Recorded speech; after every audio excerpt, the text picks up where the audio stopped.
Alhamdulillah, alhamdulillah. Senantiasa kita banyak bersyukur kepada Allah Subhanahu wa taala atas segala limpahan nikmat, anugerah dan karunia yang telah Allah berikan kepada kita semuanya. Mudah-mudahan nikmat zahir Allah sempurnakan dengan nikmat batin. Nikmat dunia Allah sempurnakan dengan nikmat akhirat.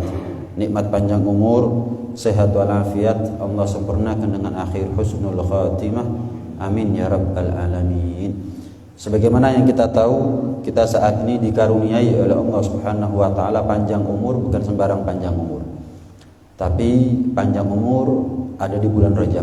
Itu adalah merupakan salah satu bentuk karunia, anugerah, nikmat yang Allah berikan kepada kita semuanya.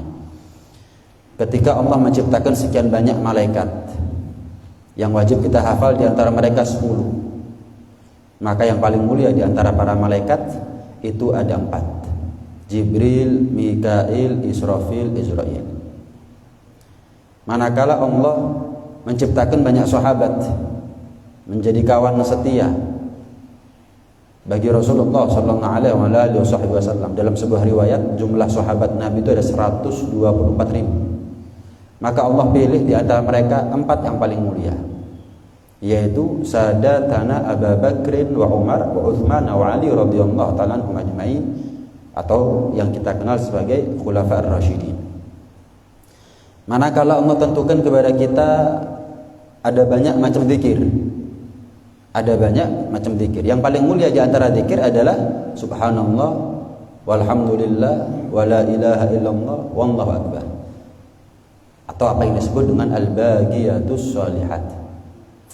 Manakala Allah perintah kepada kita untuk wudu, dari sekian banyak anggota tubuh kita yang wajib kita basuh ada 4. Yang wajib kita basuh ada 4, yaitu muka, kedua tangan, kepala atau rambut, dan kedua kaki. Manakala Allah menciptakan dari sekian banyak bulan, ada 12 bulan, maka Allah pilih 4 yang paling mulia.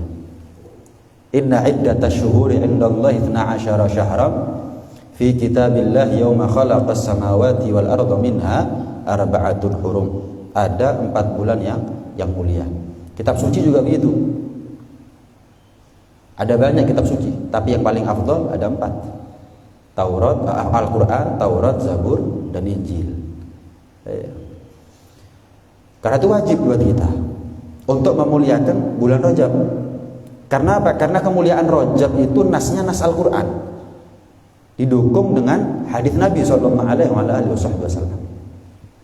Minha arba'atun hurum. Demikian Allah berfirman di dalam Al-Quran. Dari 12 bulan itu, 12 syahra. Dari 12 bulan, diantaranya 4 bulan yang disebut dengan ashhurul hurum. Ketika Allah memuliakan 4 bulan tersebut, maka 4 bulan tersebut menjadi syiar agama. Menjadi syiar agama. Apapun yang dimuliakan oleh Allah itu namanya syiar agama. Sering kita bahas, masjid syiar agama. Kenapa dimuliakan di masjid?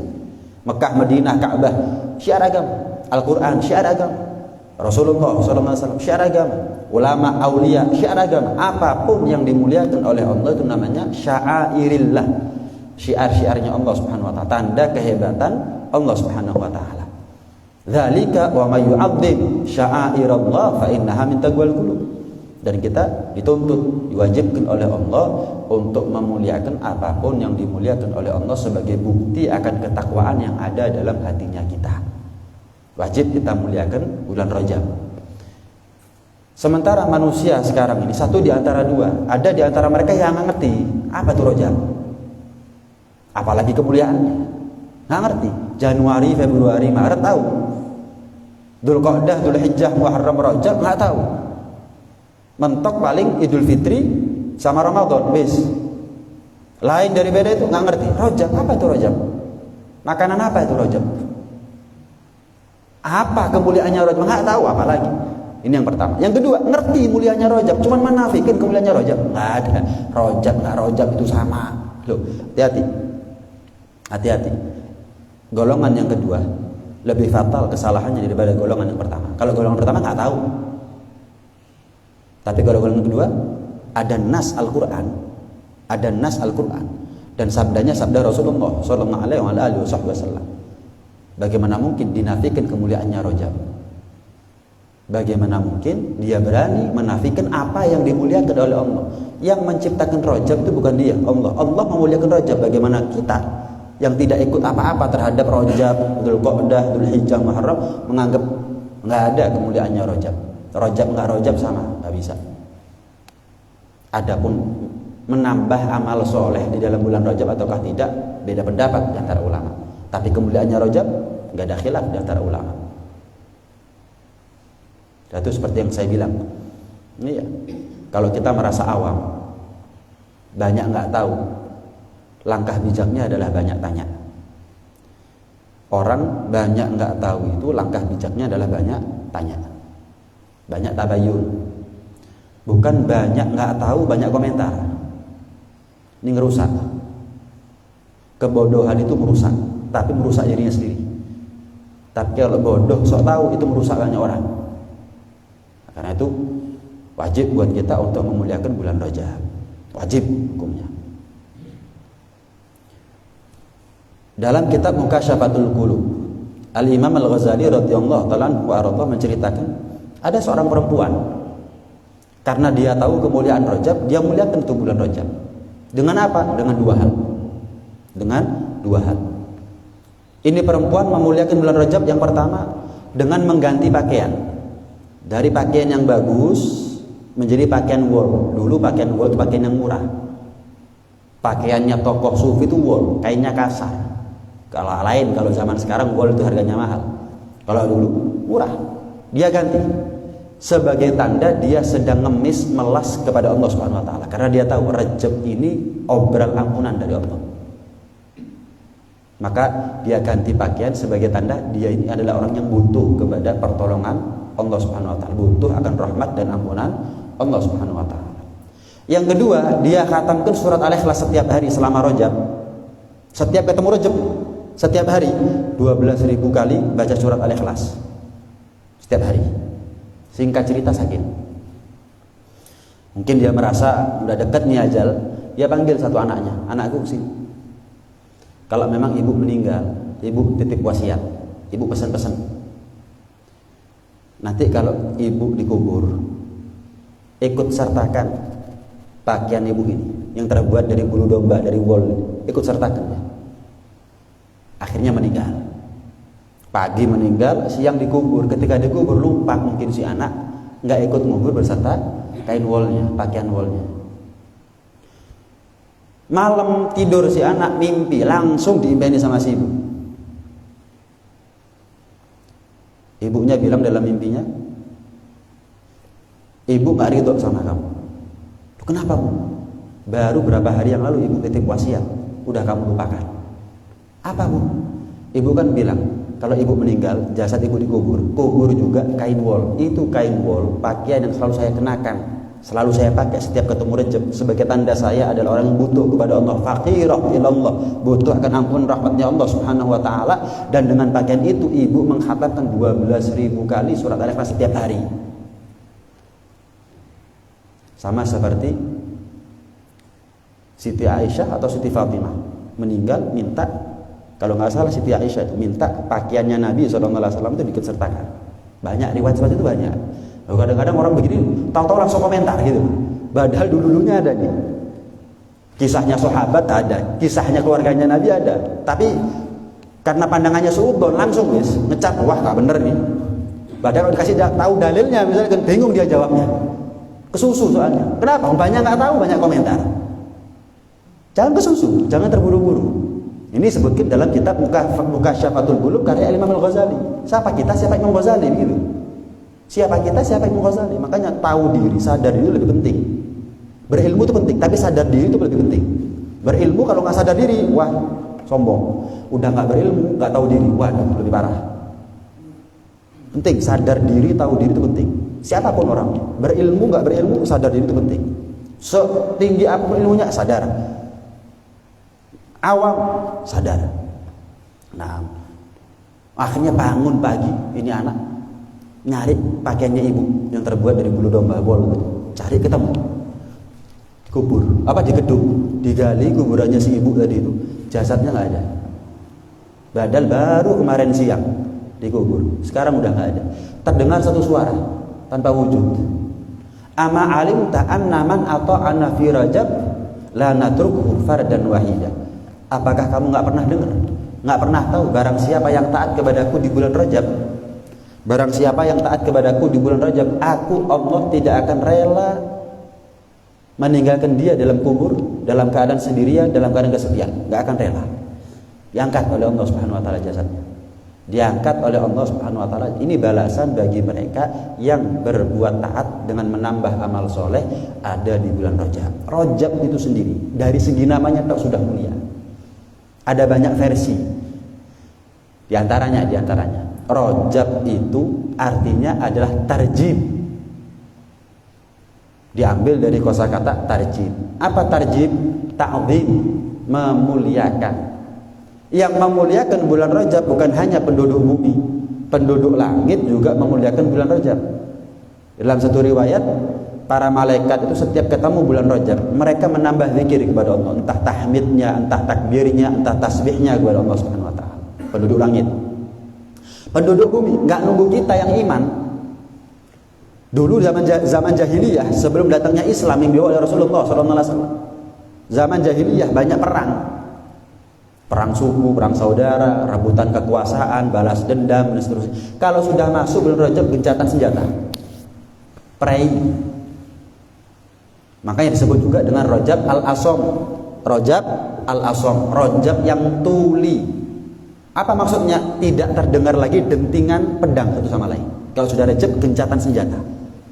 Masalahnya orang zaman sekarang banyak yang lebih jahiliyah daripada jahiliyah.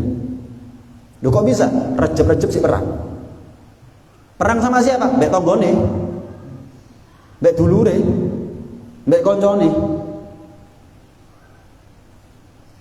Mereka yang hidup zaman jahiliyah, oh ini Rajab.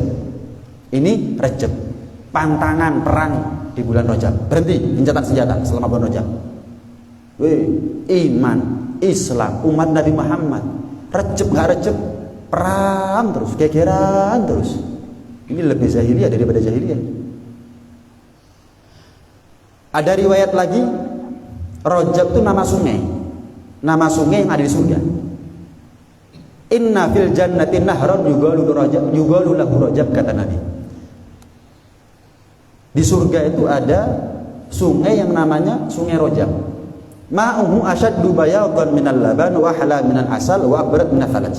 Air yang mengalir di Sungai Rajab itu lebih manis daripada madu, lebih putih jernih daripada susu, lebih sejuk daripada salju. Barang siapa yang puasa sehari saja, sagahullah min dzalikan nar, maka dia berhak untuk menikmati air yang mengalir Sungai Rajab tadi, yang hanya ada di surga. Enggak semua orang itu masuk surga bisa menikmati semua kenikmatan surga, enggak. Contoh, siapa yang pernah minum khamar di dunia, walaupun dia nanti masuk surga, diampuni oleh Allah, terharamkan daripada khamarnya surga. Contoh lain, sekalipun orang itu masuk surga, belum tentu seatap dengan Nabi, karena surga itu bertingkat-tingkat. Ada yang paling atas, Jannatul Firdausil A'la, ada yang di bawahnya. Siapa yang seatap sama Nabi, nggak pernah berpisah sama Nabi. Adapun yang di bawahnya Nabi, ketemu tapi pisah. Ya ketemu bisa, nanti berapa lama ketemu lagi pisah lagi. Berarti ada kenikmatan surga yang didapatkan oleh sebagian orang tapi tidak didapatkan oleh sebagian yang lain. Jelas ini ya. Termasuk kenikmatan Sungai Rajab bagi mereka yang tidak pernah puasa di bulan Rajab. Kan banyak orang yang nggak tahu Rajab, kemuliaannya bagaimana, keutamaannya bagaimana, fadilah puasa aja bagaimana, sehingga nggak tertarik sama puasa, nggak pernah puasa. Oh, kadang-kadang Ramadan nggak puasa kok orang zaman sekarang, apalagi Rajab. Walaupun cuma sehari, kalau perlu liburan dia di rumahnya, tetap nggak puasa. Banyak. Sekalipun mereka masuk dan nantinya misal mereka tidak berhak mendapatkan air yang mengalir di Sungai Rajab tadi itu. Ada riwayat lagi, Rajab itu disebut dengan Rajab al-Asab, Rajab yang tumpah. Tumpah apanya? Rahmatnya Allah. Li'anna Allah Ta'ala yanzilu rahmatahu fihi, yasubbu rahmatahu fihi sabba. Karena Allah Subhanahu wa taala menumpahkan rahmatnya Allah di bulan Rajab, selama bulan Rajab setumpah-tumpahnya. Karena itu jangan sampai kita ini bolak-balik ketemu Rajab, tapi nanti kita ngadep sama Allah kering daripada rahmatnya Allah. Bolak-balik ketemu Rajab, tapi selalu terharamkan, terhalang daripada rahmatnya Allah. Padahal deras rahmatnya Allah itu. Ibarat hujan sekarang jangan payungan gitu. Ibarat hujan itu biarkan basah kuyup. Deres rahmatnya Allah. Jangan kita payungan. Dengan apa? Dengan lupa kepada Allah, dengan maksiat kepada Allah. Jangan eman-eman. Maksiat kapanpun berdosa. Maksiat di waktu-waktu mulia seperti Rajab dilipat gandakan pahala, dilipat gandakan dosanya. Taat kapanpun bernilai pahala. Taat di waktu-waktu mulia seperti Rajab dilipat gandakan pahalanya. Lah kalau kita ini bisa mendulang pahala, kenapa bergelimang dosa? Lah kalau kita ini bisa semakin dekat dengan surga berkat ibadah kita di bulan Rajab, kenapa semakin dekat dengan neraka? Gara-gara maksiatnya kita di bulan Rajab. Kalau bisa selamat, kenapa cari celaka? Kalau bisa cari surga, kenapa cari neraka? Kalau bisa taat, kenapa maksiat? Ini kan dolim sama dirinya sendiri namanya. Bisa selamat, celaka. Bisa surga, neraka. Bisa taat, maksiat. Yang mestinya dicari pahala, yang dia cari dosa. Dolim sama dirinya sendiri. Fala tadlimu fihinna anfusakum. Makanya dalam ayat yang sama ketika Allah menginformasikan kepada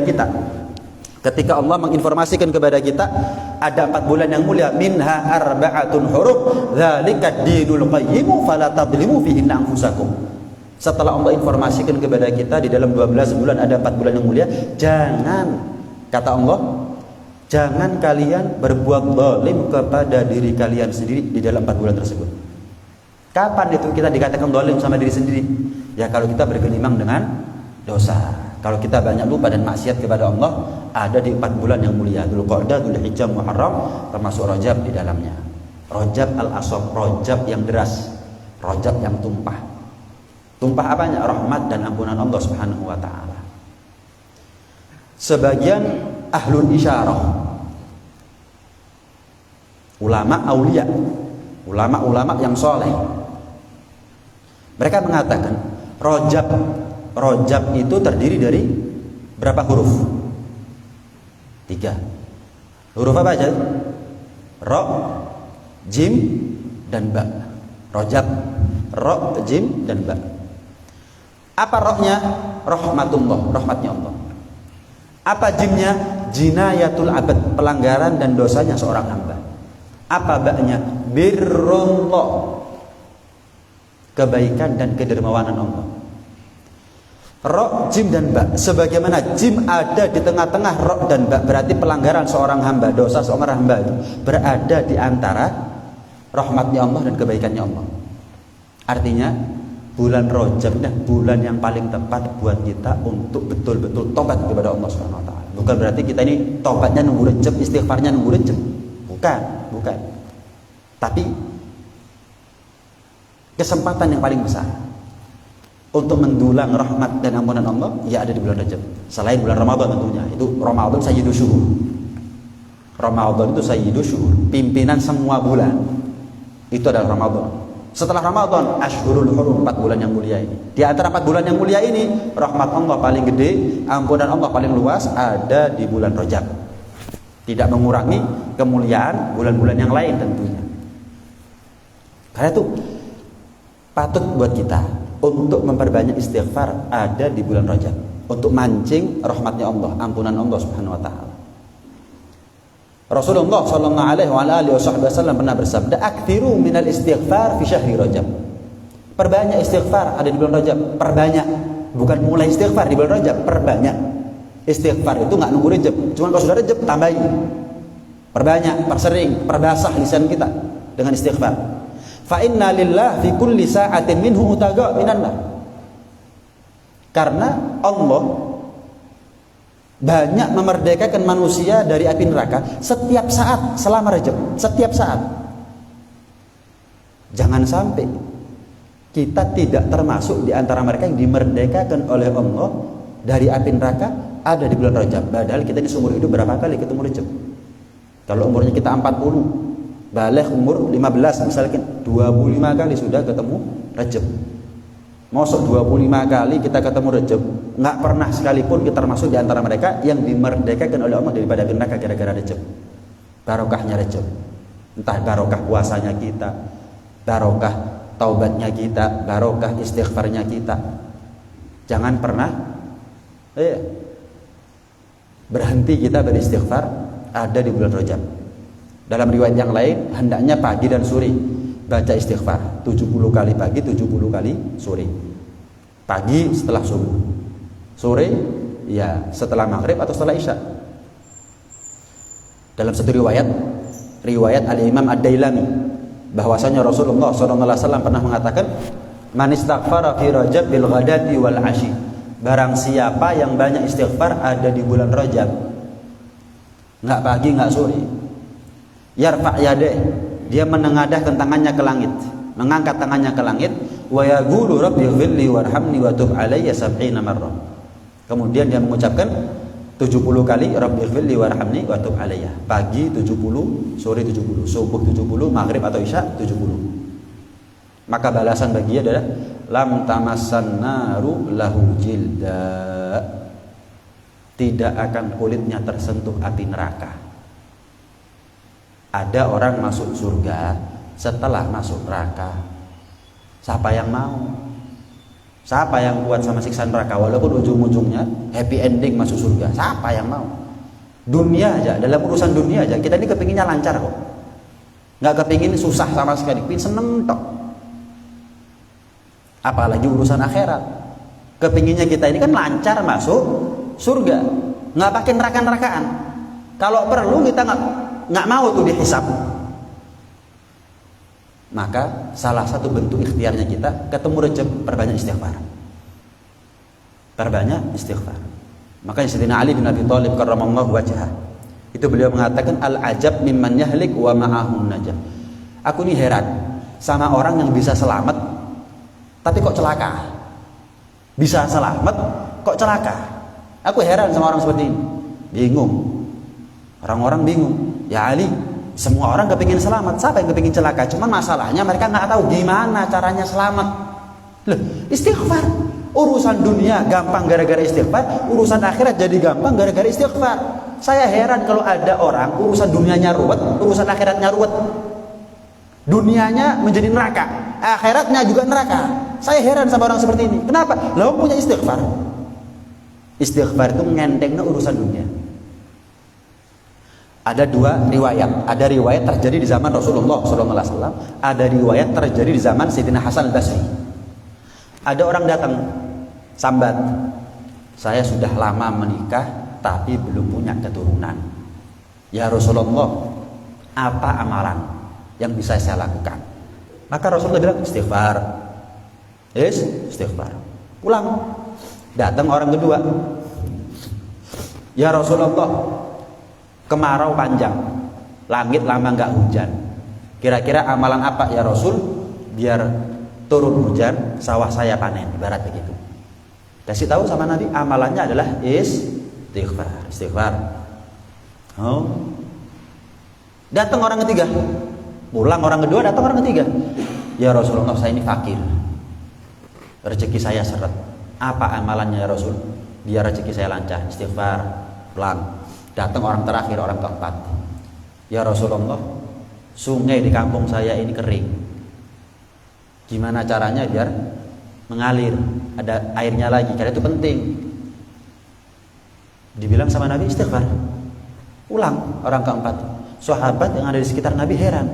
Orang mengeluh berbagai macam penyakit, tapi obatnya selalu satu, istighfar. Satu sahabat tanya, penasaran, ya Rasulullah, mereka mengeluhkan berbagai macam keluhan. Kok obatnya satu ya Rasul, istighfar? Lah, kan sudah pernah saya sampaikan. Faqul tastaghfiru rabbakum innahu kana ghaffar yursilis samaa 'alaikum midrar wa yumdidkum bi amwal wa banin wa yaj'al lakum jannatin wa yaj'al lakum anhar. Kan Allah sudah pernah berfirman, sudah pernah saya sampaikan kepada kalian, barang siapa yang memperbanyak istighfar, yursilis samaa 'alaikum midrara, turun hujan. Yursilis sama alaikum midrara wa yumdidkum bi amwal. Allah kasih anugerah kepada kalian, harta, rezekinya lancar, wa banin, dikasih anak, keturunan, wa yaj'al lakum jannat, Allah jadikan kepada kalian surga, wa yaj'al lakum anhar, Allah jadikan kalian itu sungai-sungai yang mengalir. Yes. Satu ayat berapa banyak kebutuhan di situ. Innahu kana ghafara, itu adalah kebutuhan akhiratnya kita. Wa yaj'al lakum jannat, Allah jadikan istana-istana bagi kita nanti di surga. Itu kebutuhan akhiratnya kita. Turun hujan, kebutuhan dunia. Rezeki lancar, kebutuhan dunia. Punya anak, keturunan, rezeki dunia. Yang anak, harta, itu juga bisa menjadi rezeki akhirat kalau disyukuri. Air mengalir di sungai-sungai, itu juga ada kebutuhan dunia akhirat itu. Makanya Sayyidina Ali mengatakan, aku nih heran kalau ada orang hidup di dunia ruwet, di akhirat ruwet. Aku heran, padahal dia bisa selamat, bisa senang dunia, bisa senang akhirat. Dan gimana caranya? Siapa yang mau ruwet dunia akhiratnya? Semua orang kepingin senang Ali. Gimana caranya? Masalahnya istighfar. Dunia akhirat. Al-Quran itu ngasih tahu kepada kita penyakit, tapi juga ngasih tahu kepada kita obat. Penyakitnya adalah dosa, obatnya adalah istighfar. Wa may ya'mal su'an aw yadhlim nafsah thumma yastaghfirillaha yajidillaha ghafurar rahima. Barang siapa yang pernah melakukan perbuatan yang keji, maksiat, jahat, atau mendolimi dirinya sendiri, yang maksiat juga, thumma yastaghfirillah, kemudian dia tetap istighfar kepada Allah, mohon ampun kepada Allah, nggak putus asa dari Allah Subhanahu wa taala. Sekelam apapun masa lalunya dia, segelap apapun masa lalunya dia, sebanyak dan setumpuk apapun dosanya dia, nggak membuat dia lari dari Allah Subhanahu wa taala. Tetap istighfar, dosa mana istighfar mana. Bukan berarti gara-gara istighfar kemudian dia niat berencana dosa, bukan. Kita ini kan tobat. Saya yakin kita semua pernah tobat, pernah istighfar. Saya yakin berkali-kali kita tobat, berkali-kali kita istighfar. Tapi setelah itu ya berkali-kali kita ini umat mana? Jangan membuat kita putus asa. Umatnya kita akan kemaksiatan. Jangan membuat putus umatnya kita untuk istighfar kepada Allah SWT. Terus minta istighfar. Terus. Iblis itu pernah sumpah di hadapan Allah. Bi'izzatika wa jalalik. Ya Allah, demi kemuliaanmu, demi keagunganmu, aku sumpah, demi membalas dendamku pada Adam, tidak akan aku lewatkan satu pun anak cucu keturunannya Adam, kecuali aku sesatkan dia sampai dia menjadi kawanku di neraka. Iblis ini, top ya. Sumpah depan Allah ini. Nekat iblis ini. Gak pernah ngaku Tuhan sih, cuman sumpah depan Tuhan tuh untuk balas dendam itu terang-terangan. Allah nggak tinggal dia. Allah bilang apa? Wa izzati wa jalali ya iblis. Iblis, demi kemuliaanku, demi keagunganku, perlu kamu tahu, aku tidak akan pernah menyerah memberikan ampunan kepada hamba-hambaku asal syaratnya satu, mereka marani aku. Moro. Gimana caranya moro kepada Allah? Istighfar, tobat. Jadi kalau Allah nggak pernah nyerah ngasih ampunan kepada kita, kenapa kita nyerah untuk minta ampun kepada Allah? Kalau Allah nggak pernah kapok, nggak pernah jerah untuk mengampuni kita, memaafkan kesalahannya kita, kenapa kita kapok dan jerah minta ampun dan minta maaf kepada Allah Subhanahu wa taala? Normalnya yang ngasih maaf itu yang kapok, bukan yang minta maaf. Yang ngasih maaf yang kapok. Oh, di sepuro baleni maneh kumat maneh kata sepuro. Pantes. Lah Allah tapi nggak begitu kok. Tahu Allah itu. Kita ini minta ampun, minta maaf, istighfar, tobat, kumat maneh. Tapi Allah nggak bakal kapok dan jerah, nggak bakal nyerah untuk tetap memberikan ampunan kepada kita selagi kita morok. Dengan istighfarnya kita, dengan tobatnya kita, terus begitu sudah. Terus begitu sampai kita ini husnul khotimah, kobong tuh soni. Wis, mari wis. Baru mandek untuk istighfar. Sama orang suul khotimah pun juga mandek untuk istighfar. Jadi jangan pernah kita ini mandek dari istighfar sampai kita husnul khotimah. Biar kita enggak gara-gara mandek istighfar akhirnya suul khotimah nanti. Saya malu kepada Allah. Saya minder. saya kapok, saya jerah, minta maaf kepada Allah. Kenapa? Kumat mana? Allah nggak pernah kapok, nggak pernah jerah, nggak pernah malu, minder, atau nggak pernah nyerah memberikan ampun kepada kamu. Jangan pernah kapok. Terus lanjut. Kalau kamu kapok, ya itulah tujuannya setan. Itulah tujuannya setan. Kan pernah saya sampaikan di sini. Allah memanggil kita, menyuruh kita, ya bani Adam, innaka ma da'autani wa rajautani ghafartu laka ala ma kana minka wa la ubali. Anak cucu keturunan Adam, selagi kamu berharap kepadaku, berharap itu tanda orang nggak putus asa. Berharap, berdoa, istighfar kepadaku, aku ampun dosa-dosanya kamu. Dan dosa yang sudah aku ampuni tidak aku pedulikan lagi. Jadi kalau kita punya masalah sama Allah tuh gampang, beresinnya gampang. Kalau masalah sama manusia itu yang berat. Minta maaf, baru mesti dikasih maaf. Kalaupun dikasih maaf, belum tentu dilupakan kesalahannya kita. Belum tentu dilupakan. Mungkin sik jangget, ya ngasih maaf tapi sik jangget. Sik diling-iling, kadang-kadang diungkit-ungkit. Tapi kalau Allah enggak, ghafartu laka ala ma kana minka wa la ubali. Aku ampuni dosanya kamu dan dosa yang sudah aku ampuni gak tak reken maneh. Kayak kan apa-apa. Selesai. Itu Allah. Jadi beresi urusan kita sama Allah gampang. Minta ampun, janji nggak ngulangi, tobat, istighfar, selesai. Mari guys, diampuni, selesai. Kayak nggak ada apa-apa selesai. Kayak nggak ada apa-apa. Lau balaghat dunubuka anana sama. Kalau perlu dosanya kita nyundul langit, tsummastaghfartani. Pokok tetap istighfar kepadaku. Sekalipun dosanya kita nyundul langit, tapi kamu tetap istighfar kepadaku. Bukan merasa dosanya banyak kemudian wah saya nggak enak sama Allah minta ampun, terlalu banyak dosanya saya. Ya, tsummastaghfirni, tetap sebanyak apapun dosa yang kita punya minta ampun kepada Allah. Ghafartu lak, aku ampun dosanya kamu. Lau ataitani bi ghurabil ardi khataya. Kalau kamu datang kepadaku dengan memikul beban dosa seberat bumi. Tsummastaghfartani wa la tusyriku bi syai'a. Lagi-lagi syaratnya satu. Apa? Istighfar kepadaku. Selagi ketika kamu beristighfar, kamu tidak menyekutukan aku sebagai Tuhan. La ataituka bi ghurabiha maghfiratan. Aku akan sambut kedatangan kamu dengan ampunan seberat bumi pula. Artinya nggak ada alasan buat kita untuk putus asa dari Allah. Nggak ada alasan buat kita untuk putus asa dari Allah. Cerita Wahsy berapa kali saya sampaikan di sini. Seorang sahabat Nabi yang pernah bunuh Sayyidina Hamzah. Iya, kemudian ketemu Rasulullah, kepingin masuk Islam, tapi Allah mau masih apa? Sering sampaikan di sini. Kira-kira dosanya Wahsy sama dosanya kita, lebih banyak dosanya siapa? Bunuh Sayyidina Hamzah dulu, perang musuh Nabi dulu. Lagi kita ini mau lahir, alhamdulillah iman. Bunuh orang juga nggak pernah. Nabrak kucing di ngubur kok kita ini. Apalagi mateni wong. Alhamdulillah. Dosanya Wahsy dulunya ketika kafir lebih besar daripada dosanya kita. Itu loh, la taqnatu mir rahmatillah, innallaha yaghfiru dzunuba jami'an. Jangan pernah putus asa dari rahmat Allah. Wahsy dibilang begitu, la taqnatu mir rahmatillah. Jangan putus asa kamu dari rahmat Allah. Allah itu Maha Pengampun atas segala dosa. Allah Maha Pengampun atas segala dosa. Lah kalau dosanya Wahsy aja diampuni, udah begitu gede dosanya, apalagi dosanya kita. Dan dosa kita ini kalau kita taubat, bukan gini. Saya kasih gambaran begini. Jenengan punya salah sama saya misal, atau gini, saya balik ya. Gak enak kok modelin jenengan punya salah sama saya. Tak balik. Saya punya salah sama jenengan. Saya punya salah sama jenengan. Saya ngemis minta maaf. Jenengan maafkan. Ketika saya punya salah sama jenengan, pasti pandangan jenengan terhadap saya minus. Oh, Fahmi ini minus. Kenapa begini. Punya salah ini dan itu. Saya ngemis minta maaf sama jenengan. Singkat cerita jenengan kasih maaf kepada saya.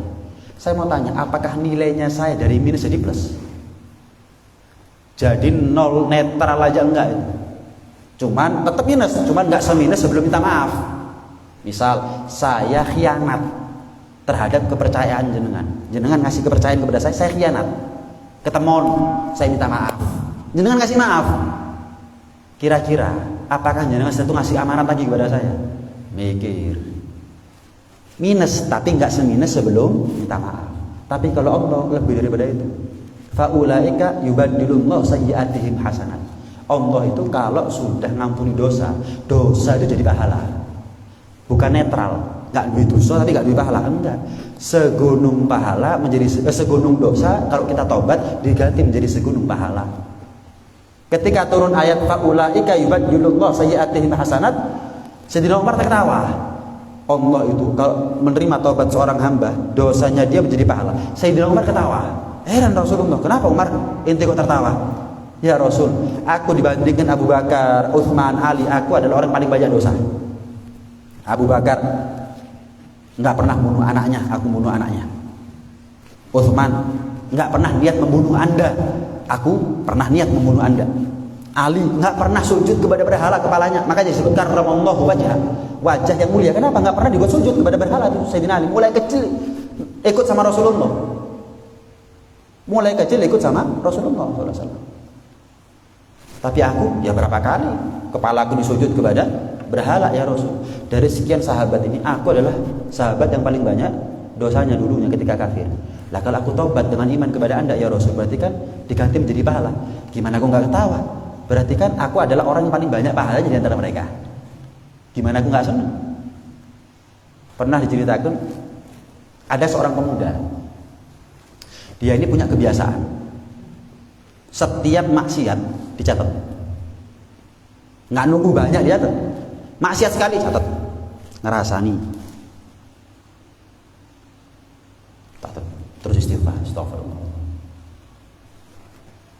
Maksiat lagi, catat lagi. Maksiat lagi, catat lagi.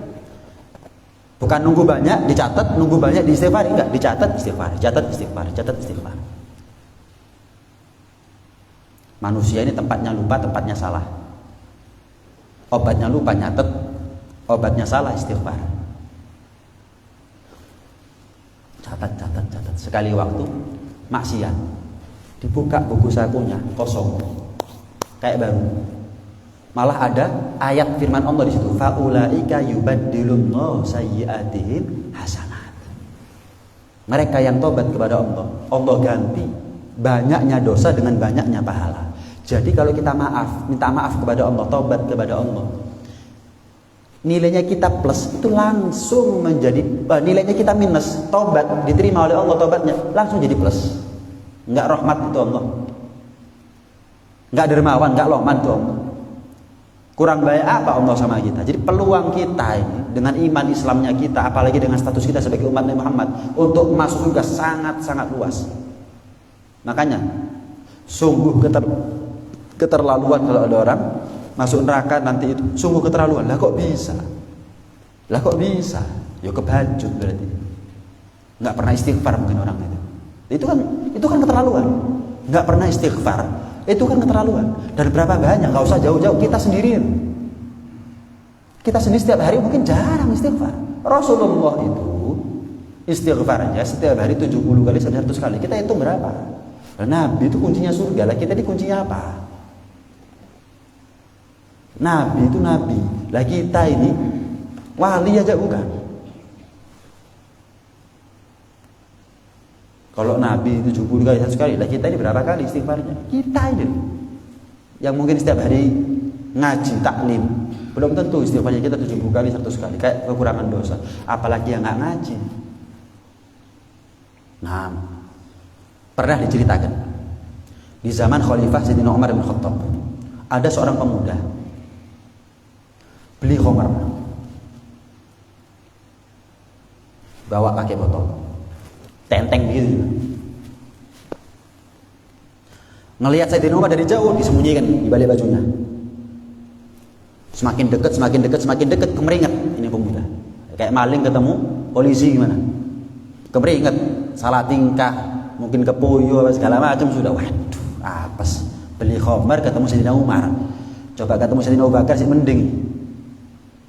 Ketemu Sayyidina Umar keras. Waduh, apes. Dilihat, loh, ini anak muda kok gelagapnya mencurigakan. Wah, nggak bisa tinggal diam Sayyidina Umar. Pemuda, apa yang kamu sembunyikan dari balik bajunya kamu? Kan dipegang begini. Kalau dilepas kan jatuh, pegang. Tangannya masuk balik baju. Temon. Alamat, apes temenan. Wes, botol khamar dikasihkan kepada Sayyidina Umar. Tapi pelan-pelan gitu, sambil kerentak dalam hati, ya Allah, ya Allah, selamatkan aku dari Umar ya Allah. Aku janji ya, kalau engkau selamatkan aku dari Umar, aku janji gak khomer-khomeran lagi, gak mabuk-mabukan. Saya talak 3 nih khomer. Jadi tobat bukan gara-gara Allah, gara-gara Sayyidina Umar. Wes diterima Sayyidina Umar. Khomer tadi itu diciyo, masuk dirasakno, ciyo. Apa kata Sayyidina Umar? Oh cuka lah. Oh cuka. Coba. Khomer itu kalau difermentasi terus kan jadi cuka. Urusannya Allah. Allah Maha mampu. Gimana cara itu khomer sedemikian cepat menjadi cuka? Dibahas oleh ulama, ini makhluk takut kepada makhluk. Yang namanya khomer diganti menjadi cuka. Yang najis menjadi suci. Yang haram menjadi halal. Pertanyaannya, bagaimana kalau seorang makhluk takut kepada Allah? Maka nerakanya dia diganti surga, dosanya dia diganti pahala. Nyaris su'ul khotimahnya dia husnul khotimah. Kadang-kadang ada orang itu tobat, Bib saya tobat Bib.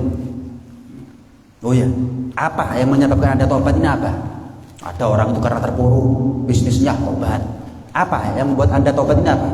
Saya ini Bib pernah mabuk oplosan, teman saya banyak yang mati di depan kepala saya, di depan mata saya. Saya dikasih selamat. Lah kalau saya nggak tobat, lagi kebajut Bib. Sudah kasih peringatan keras seperti itu nggak tobat. Udah lagi, Bib saya hijrah Bib. Apa yang menyebabkan kamu hijrah tobat ini apa? Saya pernah ke Batu Bib. Ya nyewa villa Bib. Bukan renang Bib. Ya wis. Saya berlima sama teman-teman, ya sudah nyewa perempuan sudah di sana. Ya mabuk, ya zina segala macam. Singkat cerita Bib pulang ketabrak.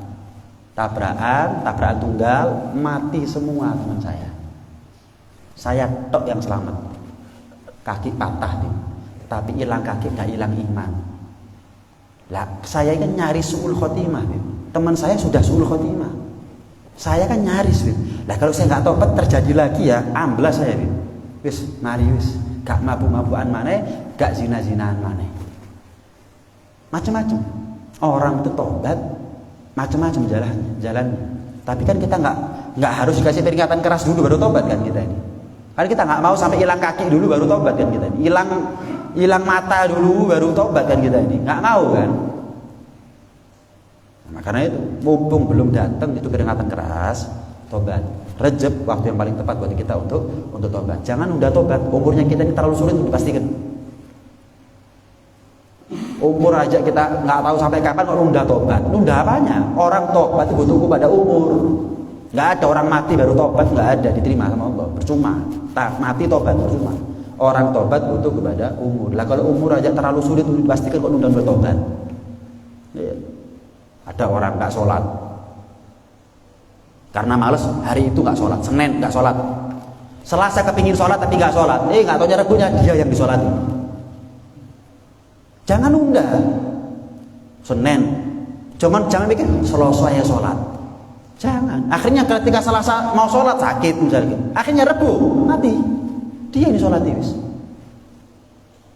Bukan ketika hidup dia masuk masjid, ketika mati dia masuk masjid untuk sholat jenazah. Jangan pernah nunda untuk tobat. Karena itu mudah-mudahan ketemunya kita dengan Rajab, ketemu kita dengan rahmatnya Allah. Ketemunya kita dengan Rajab, ketemu kita dengan ampunan Allah. Ketemu kita dengan Rajab, Rajab ini menjadi saksi baik buat kita semuanya. Amin. Allahumma amin, amin ya rabbal alamin. Rabbana anfa'na bima